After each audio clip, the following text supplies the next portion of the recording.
Welcome to SoundBite, a low-carb, high-protein, bite-sized portion of that which makes America. Your hosts for this morsel of Americana are Christy and I and Laura Bynum. In this week's SoundBite, we're going to talk about the layout of Congress, about the lower house, known as the House of Representatives, and the upper house, known as the Senate.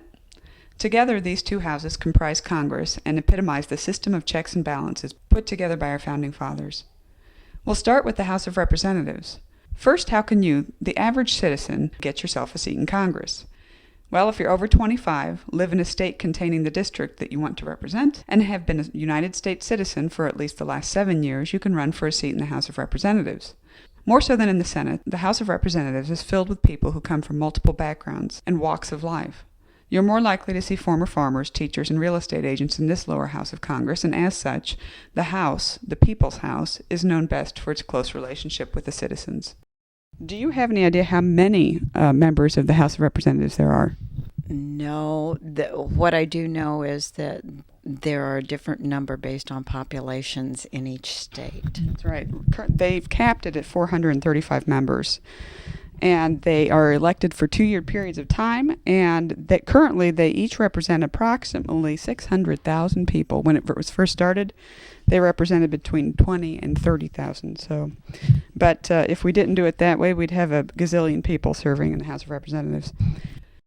Which state, there are two actually, that have the fewest number of representatives in the House at 2 each? Can you name either or both? Rhode Island's one of them. Nope. Are you sure? Yeah. District of Columbia? I'll give you a hint. It's the biggest state. Alaska and Hawaii. It's Alaska and Delaware. Oh, Delaware. Right. And which state, this should probably be fairly self-evident, which state has the most at 52, at least had 52 when our book was published? Is it California or is it Texas? California. So what do you do when you get to the lower house of Congress? Well, depending on where the various House leaders put you, you serve on one or several committees. As a rule, you won't be able to serve in more than 2 standing committees and 4 subcommittees, 6 total at a time. Okay, there are 2 kinds of bills that the Constitution requires start in the House of Representatives, and I'm talking about like the types of bills of overarching, categories. And largely, I think that's because the House of Representatives is made up of people who more represent the everyman. What do you think those bills might have to do with? I think they would have to do with financial matters. That's right. Tax bills and money bills have to originate in the House.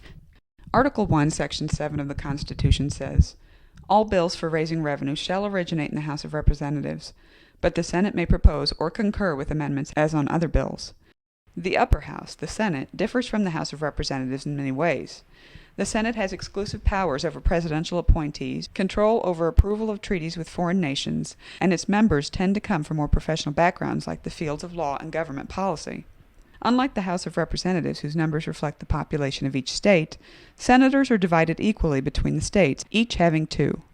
Quite a few of our presidents were senators before they were elected as president.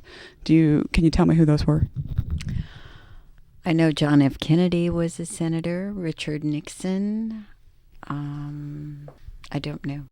Some of those former senators turned president are John Quincy Adams, Andrew Jackson, Andrew Johnson, Harry Truman, JFK, Lyndon Johnson, and Richard Nixon. The rules regulating who can become a senator are slightly different than those for House members. To become a senator, you have to be 30 years old, must have been a citizen of the United States for the last 9 years, and must be a resident of the state that you're to represent. Terms for senators are 3 times that of the House members at 6 years each, with no limit on the number of terms he or she can serve.